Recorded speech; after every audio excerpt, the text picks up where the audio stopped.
Okay, so good afternoon, everyone. Okay, so it's time for our class. As I write down in the Facebook groups, okay, about the midterm exam, I plan to give you the exam around 13th, 14th, 17th, 20 or 21st of August. So I have five choice, okay, and there are many of you comment down about the day 20. So it means that the day 20 you have a time conflict, right? Yes, am I correct? So most of you um, have a time conflict on 12 August. Okay, so I think I may choose August 17th, Wednesday, for the exam. Okay, so I'm gonna let you know again, okay, for the official date. Okay, I'm gonna post it in the Facebook groups maybe tonight. Okay, yeah, that's it. Okay, so my plan is I think I gonna finish the lecture by the end of this month, July. Okay, so I'm gonna give you 2 weeks, 2 more weeks to preparing for the exam. Okay, so I think this midterm exam should be around August 17th. That is a good time. Okay, so just keep looking at the Facebook groups. Okay, so I'm gonna put down the date of the midterm exam, the time of the midterm exam in the Facebook groups. And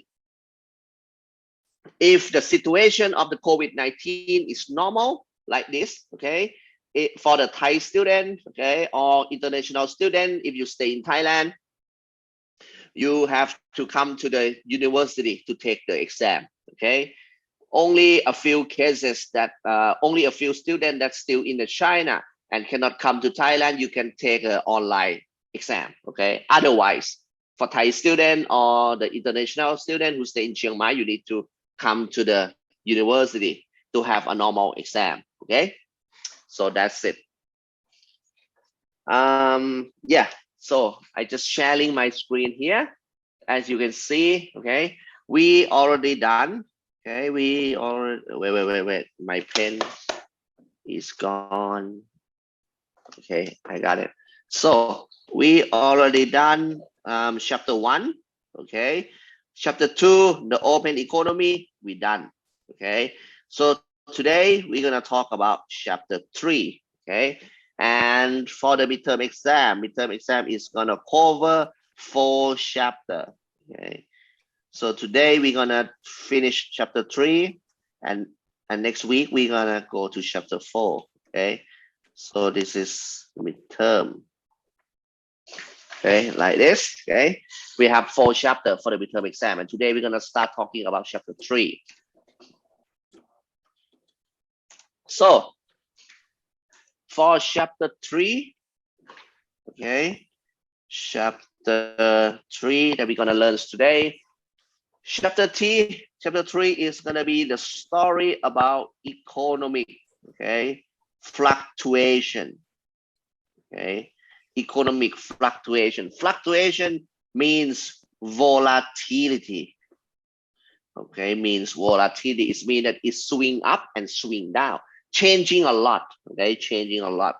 And uh, when we say economic fluctuation or economic volatility, okay, it's gonna be the story about GDP. In this case, as I mentioned many times, we're gonna use variable Y, right?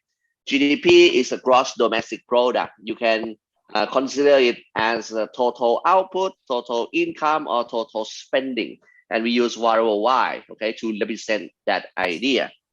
Then, okay, for the economic fluctuation, let's focus on the graph.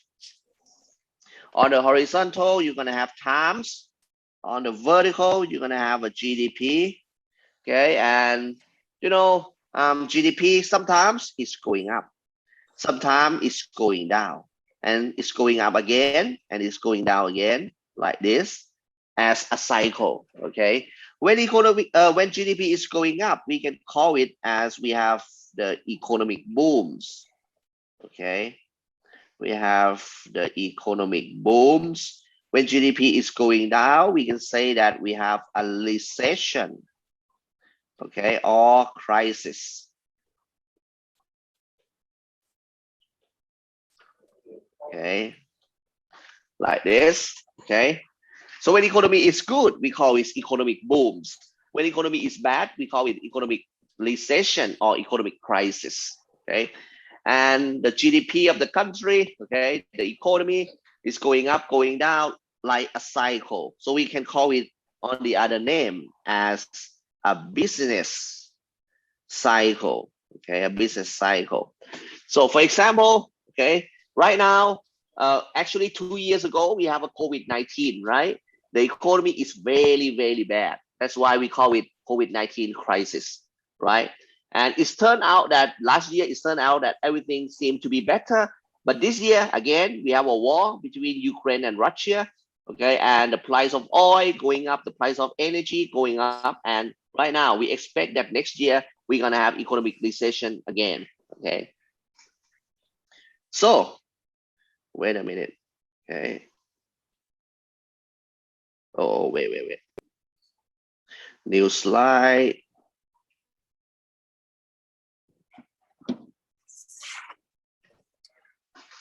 Okay, so when we focus on the economy, you should know, okay, the concept of growth. Okay, you're gonna see a lot of growth in the in the textbook, in the paper. Okay, when we talk about growth, it's about percentage change. We're gonna write down as percent and delta. Okay, percent and delta, we can call it as percentage change. Okay, like this. Okay, and in the mathematics, okay, for example, if you want to find the growth of x, if you want to find the growth of x, okay, or the percentage change of x, you can write down as percent delta x, and it's come from, you use the new value of x minus the old value of x, divide by old value of x, and multiply by 100. And then you're gonna get the growth rate of x, okay, the growth rate of x, or the percentage change of x. We use the same idea with the GDP. If you want to find the growth rate of GDP, okay, it's simply a percentage change of the GDP. It's come from, you use the new value of the GDP, okay, like a GDP this year, the new value of GDP minus the old value of GDP, divide by old value of the GDP, and multiply by 100. Okay, like that. And then you're going to get the growth rate of the GDP. The growth rate of the GDP is about the changing of the value of the GDP in percentage. Okay, and we use that a lot. Okay, for example, here, okay, this is the data from the real world. Okay, this is the growth rate of the real GDP and the growth rate of consumption. Okay, so you see that you have zero over here. Okay, zero means there are no changing. Above zero is going to be the positive value, right? It means that you have a positive growth. Okay, positive growth is mean that GDP and consumption is increasing over times. Below zero, it means that the growth rate become negative. If the growth rate become negative, it means that the value of the GDP and the value of consumption is decreasing over times. Okay. So as you will see here, we have like the red, right? It's like orange. No, it's like a brown. Okay. The orange brown color, this is the growth rate of the GDP. The blue color is the growth rate of the consumption. You will see that two graphs is moving together in the same direction. Okay, it's moving together in the same direction. What does it mean? It's moving together in the same direction. It means that when GDP increasing, okay, economy is good, right? People gonna consume more. Okay, when GDP increasing, people gonna consume more. On the other hand, when GDP going down, okay, people gonna consume less. Why? Remember that GDP is about, it's about total output, right? The more you can produce, the more money you earn. GDP is about total output, it's about total income, it's about total spending, right? The more you can produce, the more money you earn. The more money you earn, the more you can enjoy spending, okay? Buying more, and your life become better, right? So when GDP is higher, it means that the whole country, you can produce more. Okay, the people in the country earns more money. That's why they enjoy consume more. Okay, so it's moving together between GDP and the consumption, as you can see. Okay, when economy is good, GDP going up like 1972, 1973. Okay, GDP is going up, consumption also going up. Okay, and if you're focusing on the pink area, okay, over here, for the pink area, okay, the pink area is the times when economy is bad.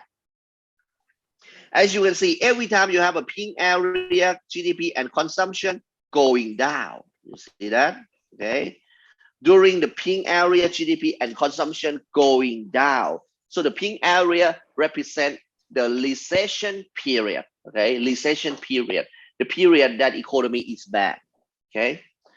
When you look up at this graph, okay, the lowest on the vertical is -4. The highest is like a 10%, okay? And then if I'm moving to the new picture, the new graph, this one is like you zooming out, okay? The lowest percentage change on vertical is -30 right now. The highest is going to be +40. And you will see that this is like a zooming out, okay? Zoom out from the first graph, okay? You have the real GDP growth, you have a consumption growth, but right now, we adding the new graph. We adding what? We adding, okay, the investment growth. Okay, we adding the investment growth. As you can see at the green color, okay, at the green color, when economy is good, okay, when economy is good, when GDP is high, okay, when consumption is high, for the business sector, they're gonna invest more. You see that? They invest more. Higher than consumption, higher than the GDP. When economy is good, they invest more, invest a lot. Okay. On the other hand, when economy is bad, the investment is even lower, okay, even lower than the GDP and the consumption. So you can see that investment is very sensitive to the economy. Okay, investment is very sensitive to the economy. Okay, let me write out here. When GDP is high, they're going to invest more. When GDP is low, they're going to invest less. Okay. And then if you go into the next graph over here, this is going to be about unemployment.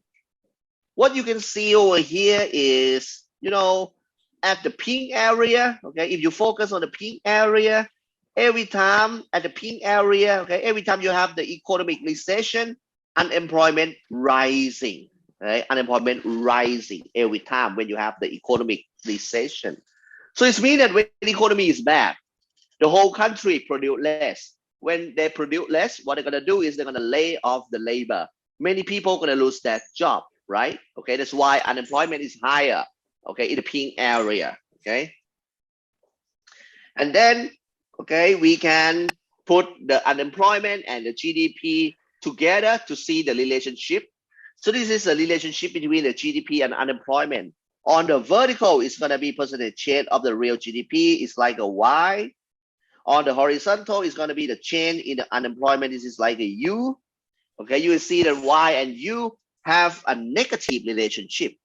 Each point in the graph represents each year in American economy. Okay, it's going down.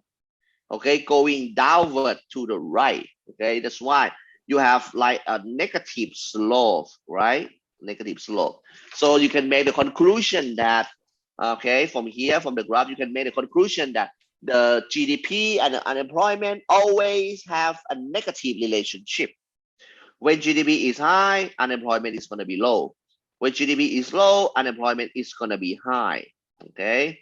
This is a relationship between GDP and unemployment, and we call it as the Oku law. Okay, we call it as the Oku law, the negative relationship between GDP as a Y and U as unemployment. Okay, so this is the case of USA. So today I'm gonna give you Keep what? a homework. Okay, I'm gonna give you the homework here. Oh, this is in Thai. Let me delete it. Okay. So I'm gonna give you homework 7. Okay, this is homework 7. I give you the file about economy during COVID-19. Okay. you can easily download the file over here. This is a picture of how the file gonna look like.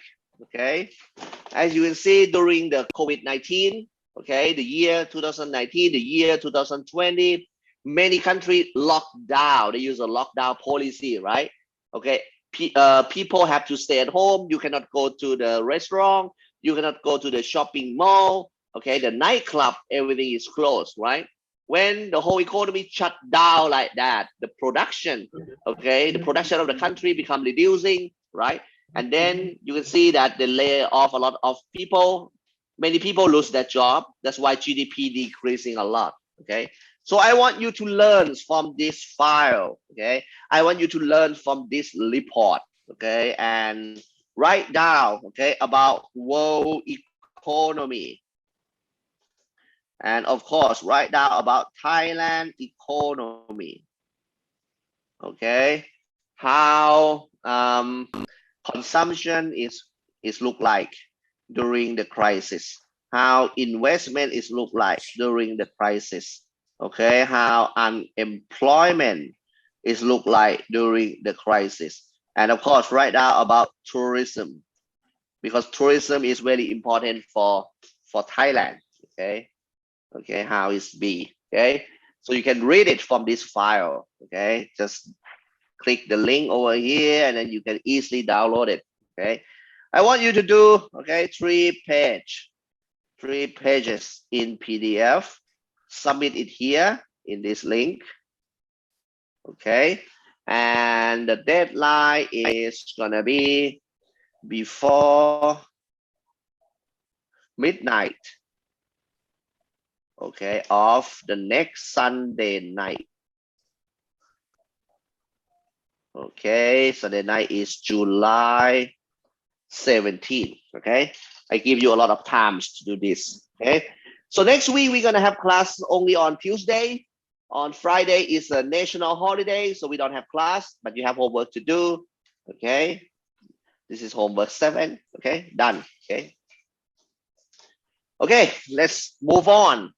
Okay, let's move on. So after I share, okay, about the real data from the real world, about economic fluctuation, GDP going up, GDP going down, we have a recession, we have an economic booms, and it affects consumption, it affects investment, and it affects unemployment, right? Okay, so here we're going to talk about the theory. Okay, the theory that we're going to talk here is called aggregate supply and aggregate demand model.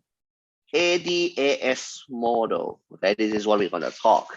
Okay, AD is stand for aggregate demands.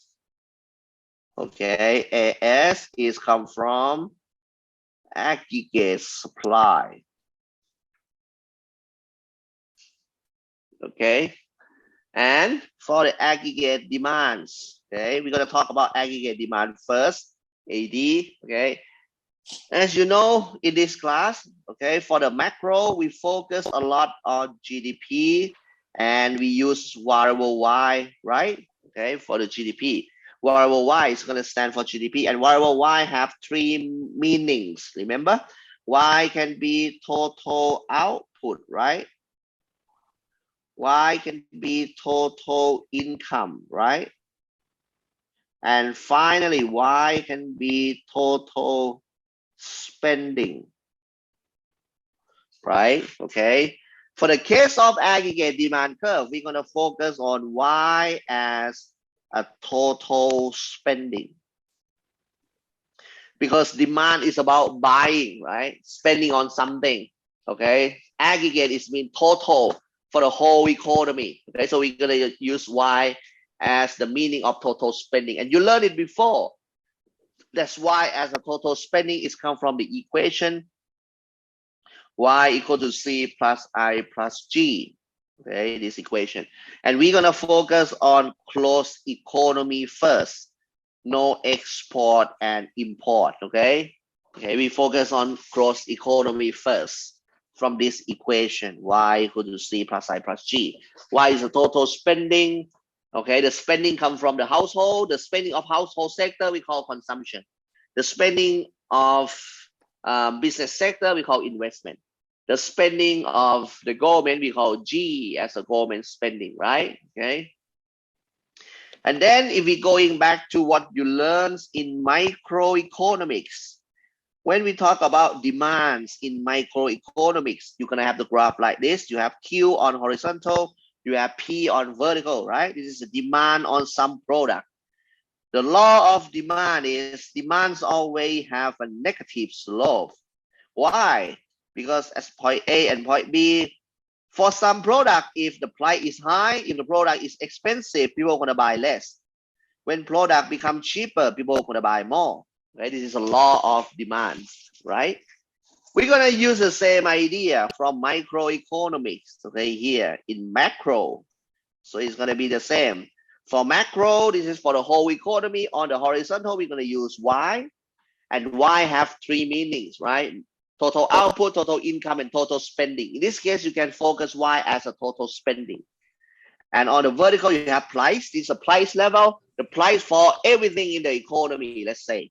And you have the aggregate demand curve, demand for everything in the economy, AD. And you can see that it's going to be the same with the microeconomics because they also have a negative slope, right? The reason that they have a negative slope is going to be the same with micro. Okay, if you put down point A and point B, point A, if everything in the economy is expensive at P1, people are going to spend less. Total spending is going to be at Y1. Point B, if the price, everything in the economy become cheaper, what does it mean? People are going to spend more, right? Spend more on consumption, spend more on investment, and the government maybe spend more. That's why you have a negative relationship between price and total spending. Okay, and the graph is look the same with what you learn in micro, right? Okay.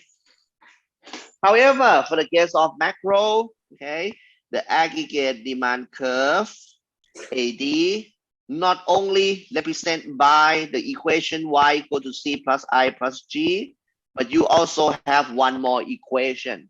Okay, one more equation that can show that can derive to the graph.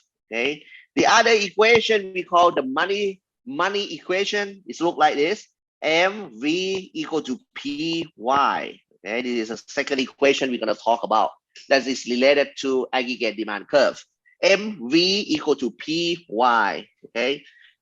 In this equation, M's mean money supply, the number of money in the economy.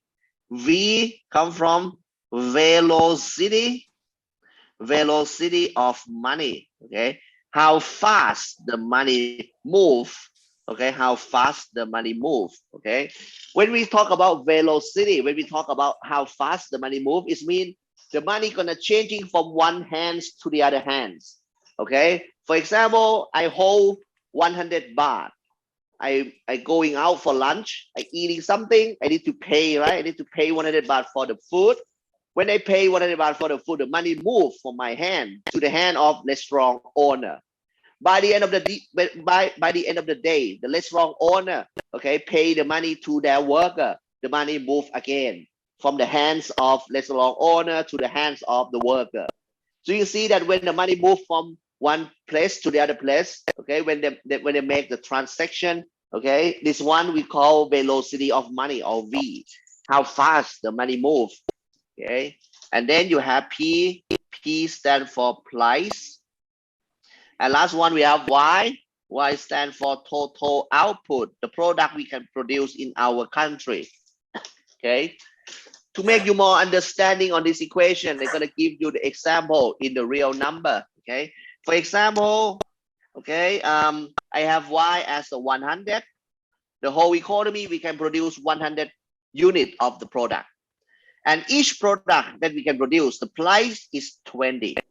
If P equal to 20 and Y equal to 100, what does it mean? It means that our economy, we can produce 100 unit of the product. And each of them, their price is equal to 20.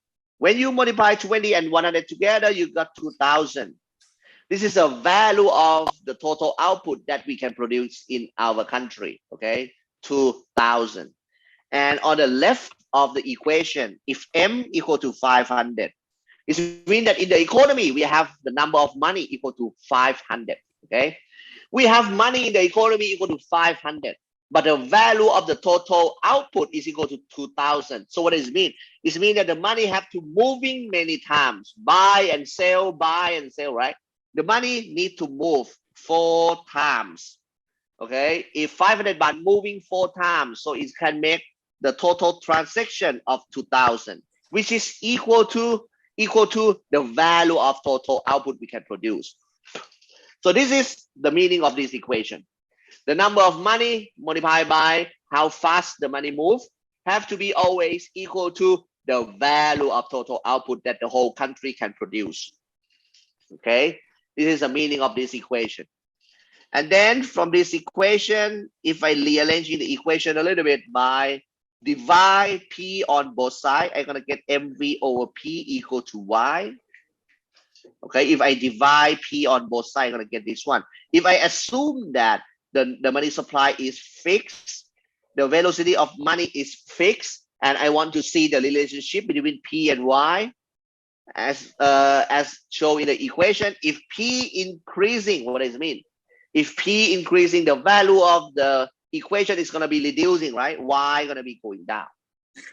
On the other hand, if P going down, okay, Y is going to be going up. You see that P and Y always have a negative relationship, okay? P and Y always have a negative relationship, okay?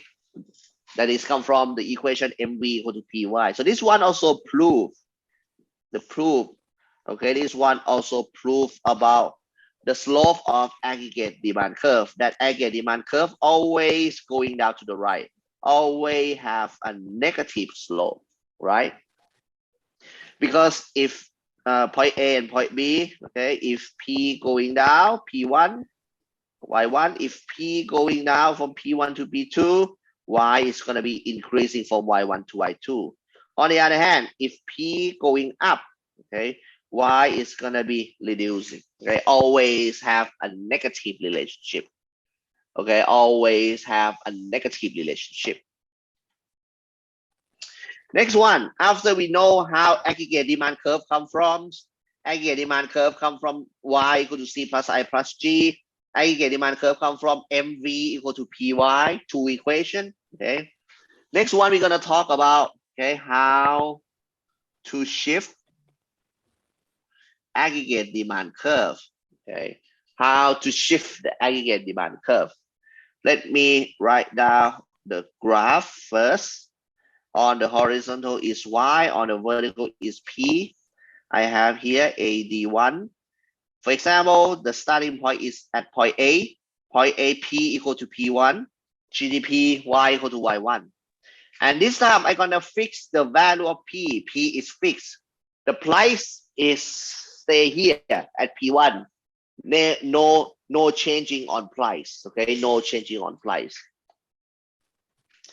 So then we're gonna have two equations. Okay, Y equal to C plus I plus G and MV equal to PY.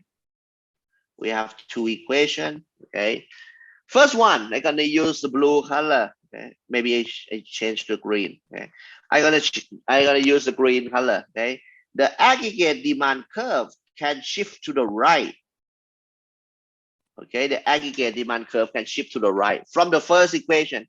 If people consume more, if the business sector invest more, okay, by consume more and invest more, it means that total spending going to be increasing, or it's come from fiscal policy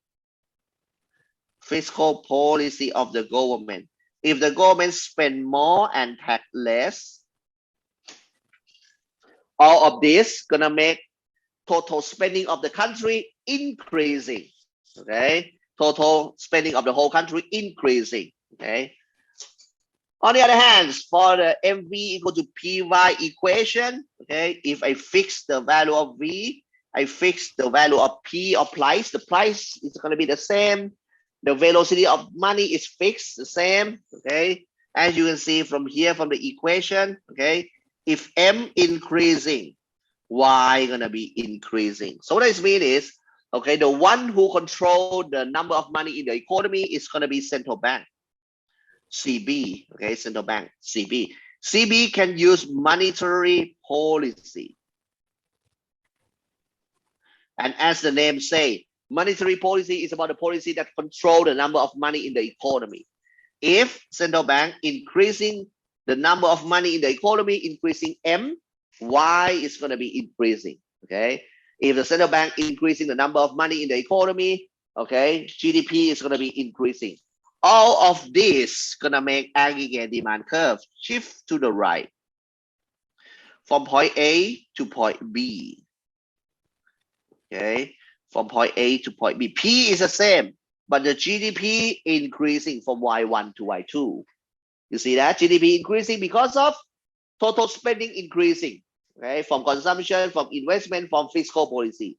GDP increasing because of central bank, okay, inject more money into the economy, okay, increasing M, okay. On the opposite way, aggregate demand curve,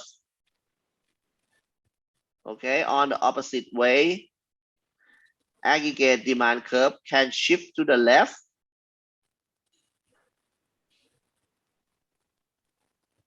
Okay, can shift to the left if people consume less, invest less, or the government using the fiscal policy, okay, the government spend less and tax more.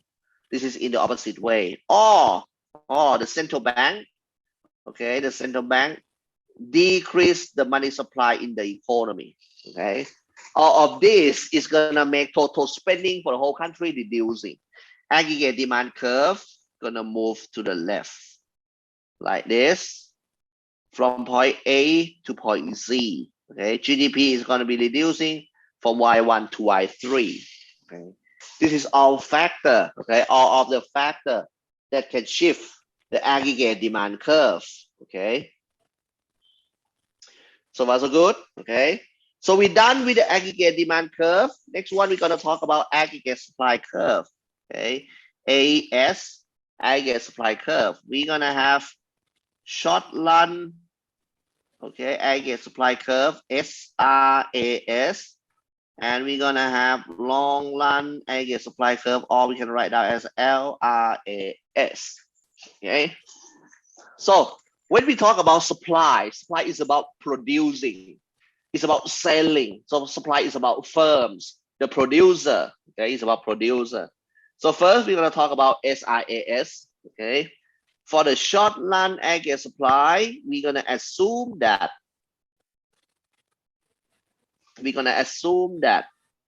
okay, we're going to assume that firms in the economy, they're going to use what we call sticky price. Okay, sticky price mean they're going to set the price and they're going to use that price for some period of the time. They don't want to change the price in the short run. Okay, they don't want to change the price in the short run. Since they use the sticky price, this is a graph, how the graph is going to be. Okay, on the horizontal is Y, but this case for the aggregate supply, Y means total output because supply is about to producing. Okay, vertical is P, just like before. Short run aggregate supply is going to be the horizontal curve like this. This is SRAS. Okay, they have the horizontal curve because, okay, even though we stay at point A or even though we stay at point B, okay, the price always the same, P1. Even though you stay at point A you produce less, Y1. Point B you produce more, Y2. You're gonna produce more or less. You're gonna be at point A or point B. Okay, you're gonna, okay, using the same price at P1. This one we call sticky price. So for the firms, they're gonna produce more or less. They're gonna always use the same price. Okay, that's why we call sticky price. So that's so good. Okay, so this is for the short run. Okay, next one. Okay, we're gonna moving to the long run. Okay, LRAS, long run aggregate supply. For long run, we're gonna assume that number one, okay, in the long run, it's long enough. Firm gonna use what we call flexible price. In the long run, firms can change the price to whatever they want. Okay. And number two, we assume that in the long run, the whole economy, okay, the whole economy gonna produce at the full employment level. Okay, so we assume that in the long run, our economy is very good. Everyone gonna producing at the full employment level. Everyone gonna get a job. Okay, in the long run, the people in the country, everyone gonna get a job. Okay, everyone help to work. We produce at the very best level. Okay, producing at the full employment level. Okay, we call it as a Y bar. So Y bar is the GDP of the country when everyone get a job. Okay, full employment level. Because of this idea, okay, we can construct the graph of SIAS like this. Okay, SIAS. Oh no, sorry, LRAS. For the long run aggregate supply curve, it's always have a vertical curve like this. The vertical curve like this is mean that, okay, point A or point B, okay. For the vertical curve, it means that the whole country in the long run, we're gonna produce here Y1 equal to Y bar. Okay, for the whole country, okay, we're gonna produce at the GDP equal to full employment level. Everyone gonna get a job.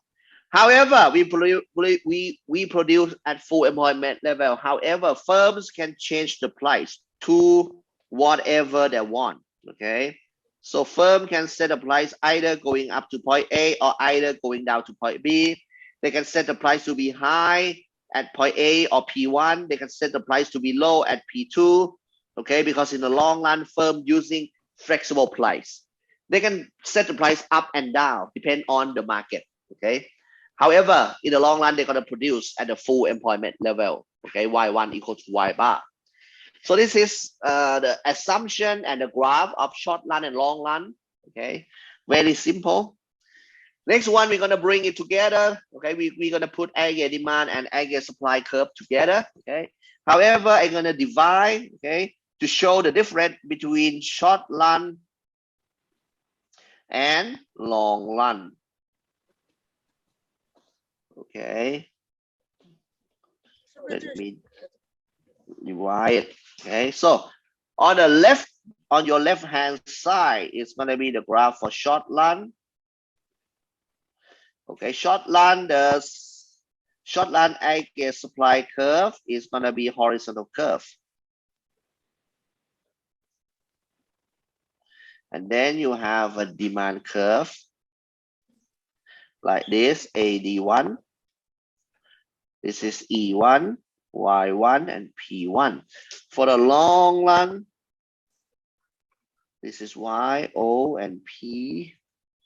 You have long run aggregate supply curve, and you have aggregate demand curve. Equilibrium point 1, P1, Y1 equal to Y bar. Just like that, very easy. Okay. So on the left hand side, you have the equilibrium point for the whole economy in the short run. On your right hand side, you have equilibrium point for the whole economy at a long run. Okay. And then I'm gonna use the green color for the first case. Okay. For the green color, if people consume more, if the business sector invests more, or the government using fiscal policy, government spend more and tax less, or the central bank inject more money into the economy, increasing M, all of this gonna make aggregate demand curve. It's gonna be increasing total spending, gonna be increasing aggregate demand curve. Aggregate demand curve gonna move to the right, like this, AD1 to AD2. In the short run, what happened? In the short run, firms using what? Using sticky price. The price still the same in the short run. When you have more demands, the price still the same in the short run. For the firms, they're gonna produce more from Y1 to Y2. Equilibrium point gonna move from E1 to E2. Okay, when you have more demands, okay, when you have more demand in the short run, the price gonna be the same. Firms gonna respond by produce more from Y1 to Y2. In the long run, however, when you have more demands in the long run, okay, AD going to the right to AD2. In the long run, for firms, they're gonna produce the same at Y1. However, the equilibrium point gonna going up to E2, and price level gonna be increasing. So in the long run, if you have more demands, okay, the price of the economy gonna become more expensive. Firms in the long run, they don't want to produce more. They're just rising the price. Okay, so the response, okay, what happened in the market is difference between short run and long run. Okay. Now I changing to the red color, opposite way. If people consume less, if the business sector invest less, or the government using fiscal policy spend less and tax more. Okay. Or the central bank, they're reducing money supply, reducing M. All of this gonna make total spending to be reducing. Okay. Aggregate demand curve gonna shift to the left. AD3 shift to the left. AD3. Okay, in the short run, what happened? When demand for the whole country reducing in the short run, okay, equilibrium point moving to the left, E3, the price still the same, but for the firms, they're gonna reducing their production. GDP reducing to the left from Y1 to Y2, from Y1 to Y3. Okay, produce less. In the long run, they produce the same at Y1, equilibrium point going down, the price is going down. Everything becomes cheaper. Okay, in the long run, everything becomes cheaper. So this is how the whole economy adjusts themselves in the short run and long run. Okay, responding to the changing of aggregate demand curve. Okay, simple and easy, right? Okay. Next one. Okay, next one. We're gonna put long run and short run together in one graph. Okay, we're gonna put everything together in one graph. Okay, so here we're gonna have a complete aggregate demand and aggregate supply model. Okay, let me drawing the graph first. We have Y on horizontal, we have P on vertical. You have long run aggregate supply curve. You have short run aggregate supply curve. SRAS1. You have AD1. You have equilibrium point E1. This is just starting point. P1. Y1 equal to Y bar. Okay, Y1 equal to Y bar is mean that everyone get a job. We stay at a full employment level. I'm gonna copy this one and paste this for 3 more. We're gonna have many cases to learn.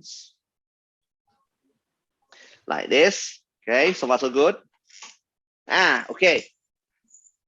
Let me change to the blue color for case number 1. Okay. This is case number 1. Okay. Case number 1 is gonna be about positive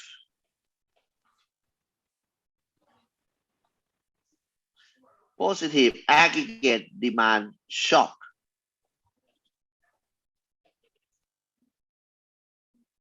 Okay, positive aggregate demand shock.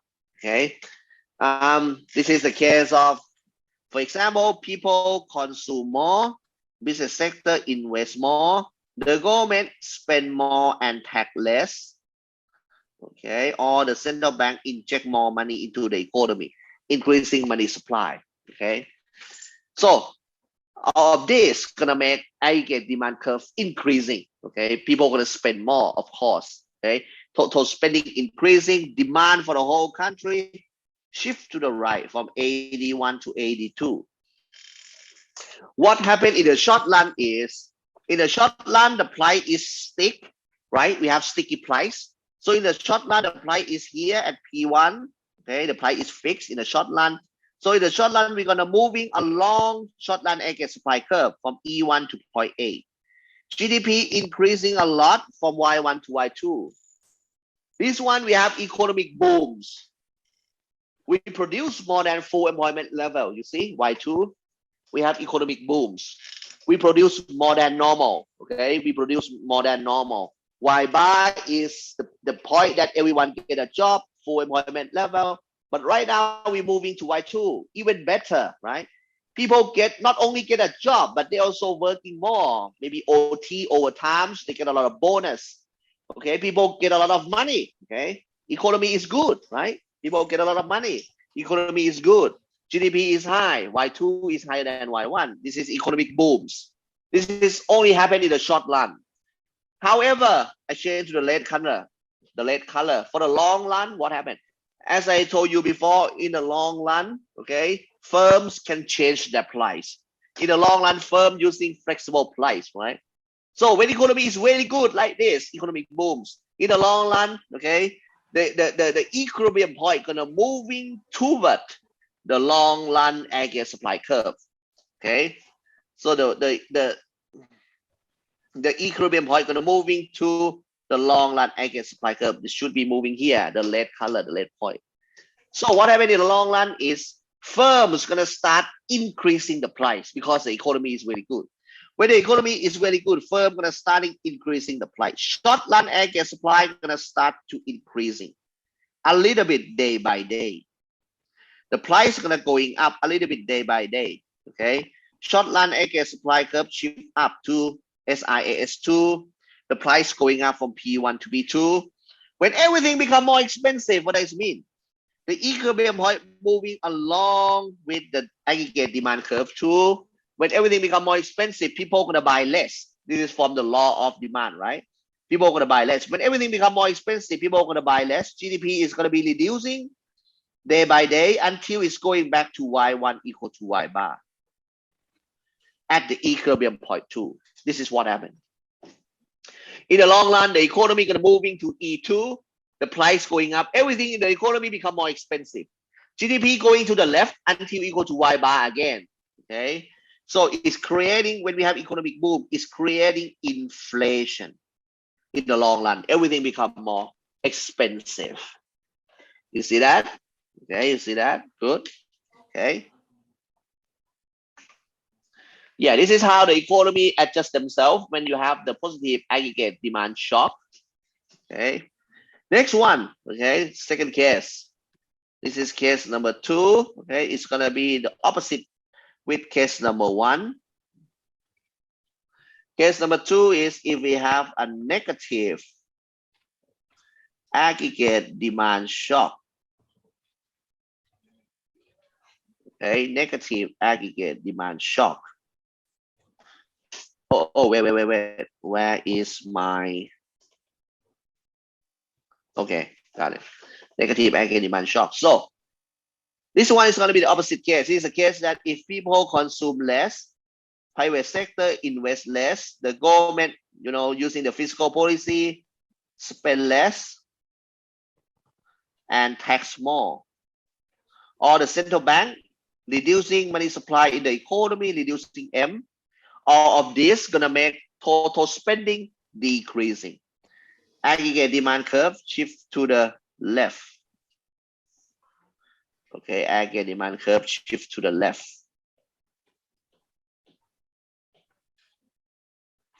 In the short run, okay, the price still the same because we have sticky price at P1.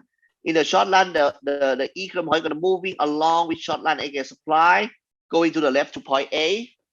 At point A, you will see the GDP reducing from Y1 to Y2. When GDP reducing, what does it mean? The whole country produce less. When the whole country produce less, they need to lay off the labor. Some people are gonna lose their job. It's creating unemployment problem. The whole economy slow down. Okay, the whole economy slow down. Okay, creating unemployment problem. Okay, this is what happened in the short run. The price still the same because we use sticky price. How about in the long run? I use the red color. In the long run, when the economy is bad, what firms gonna do in the long run is, in the long run, firm can change the price, right? in the long run, firm using flexible price. So when economy is bad, in the long run, firm going to be starting reducing the price down a little bit day by day. Okay, reducing the price down from P1 to P2. When the price going down, okay, by law of demands, when everything becomes cheaper, people are going to buy more, right? So the equilibrium point moving from point A to point E2. When the price become going down, cheaper, people buy more. GDP increasing a little bit day by day until it's going back to Y1 equal to Y bar again. So in the long run, because of price changing, everything become cheaper. Okay, the whole economy going back to the original equilibrium point again. Y1 equal to Y bar. Okay, so in this case, we have deflation. Everything becomes cheaper. You will see that you compare between case number 1 and case number 2. Okay, the key mechanism is about price. You see that when economy is good, everything become more expensive. The price going up. When economy is bad, everything becomes cheaper. Right, the price going down. This is a price mechanism. Right. Okay, this is how economy adjusts themselves. Okay, by using the price mechanism. Okay, short run and long run. So that's so good. Okay. Next one. Okay, next one. We're gonna talk about case number 1 and case number 2 is about aggregate demand shock. Right now for case number 3, here is gonna be about aggregate supply shock. And as I told you before, aggregate supply is about producing. Aggregate supply shock is about some factor that affect the production of the whole country. So when we talk about aggregate supply shock, we talk about the cost of production. Any factor that affect the cost of production is gonna affect aggregate supply curve. Okay. So for example, in this case, I'm gonna use the case from the real world. Right now, for example, in the year 2022, we have in the beginning of 2022, we have the war between Russia and Ukraine, right? And then as the result, the energy price is going up. Oil price also going up, right? We have war. Energy price. Okay, energy price going up. When energy price going up, everything, cost of production become increasing. Everything become more expensive. Right? This is aggregate supply shock. When energy price going up, the cost of production going up. Okay, the cost of production going up, everything become more expensive. So what happened in the short run is short run aggregate supply shift up from SRAS1 to SIS2. The price going up a lot from P1 to P2. Okay, when the price going up, equilibrium point change from E1 to point A. At point A, the whole economy slow down. Y1 going to the left to Y2. You see that? The oil price going up, the cost of production going up, the whole economy slow down. GDP slow down from Y1 to Y2, and is creating unemployment in the country. Many people lose their job, right? Okay, this is from when we have a war, okay? Everything become more expensive, many people lose their job. The whole economy slow down, okay? This is happening in the short run. How about in the long run? As I told you before in the previous case, when the economy is not good, okay, when the economy slow down, okay, in the long run, firms can adjust the price, okay? So when the economy is not good, firm gonna start to reducing the price. The price is gonna be going down a little bit day by day. Okay, the price is gonna going down a little bit day by day. Short run aggregate supply curve going down a little bit day by day until it's going back to SIS1. The price going down to P1. When the price going down by law of demands, when everything becomes cheaper, people gonna start buying more. Equilibrium point moving down to E1. When everything becomes cheaper, people start to buy more. GDP become increasing a little bit until it's going back to Y1 equal to Y bar again. Unemployment reducing, okay, in the long run. So in the long run, the whole economy gonna going back to E1 again. See that? But the problem is how long it take to going back to the equilibrium point. How long we have to wait? How long we have to wait? For example, we have a war this year. Everything become more expensive. The price going up. Everyone lose their job. How long it take to go back to normal? We have to wait 1 year, 2 years, 3 years. Can you wait? If you lose that job, you don't have money to take care of your family. Can you wait for 2 years? Without money, can you wait? No, nobody can wait, right? You need family to take care. Everyone need money, right? So we cannot wait in the real world, okay? We cannot wait the whole economy to go back to normal, okay? So the government need to take an action in this case. The government need to take the action. Okay, let me showing you here, okay? We have a war, the price of energy going up. We have supply shock, SRAS going up to SIS2. Everything become more expensive from P1 to P2, right? Okay, just like the previous case. Okay, if we don't do anything, the equilibrium point gonna move to point A. The whole economy gonna slow down from Y1 to Y2, and we're gonna have unemployment problem if we don't do anything. But if the government or the central bank doing something, for example, the government may use fiscal policy by, wait. The government may use fiscal policy by spending more and tax less. The central bank may use monetary policy, increasing money supply. By doing that, aggregate demand curve will shift to the right from AD1 to AD2. You can avoid economic recession because the equilibrium point gonna move up directly to E2. You see that? The GDP will not slow down. GDP will be stay at Y1 equal to Y bar. Okay, we can avoid economic recession if the government using fiscal policy in the right way, if the central bank using monetary policy in the right way. Okay, you see that it can directly going up from E1 to E2. Okay, however, the price is gonna be here forever at P2. Okay, but we can avoid unemployment problem. So far so good.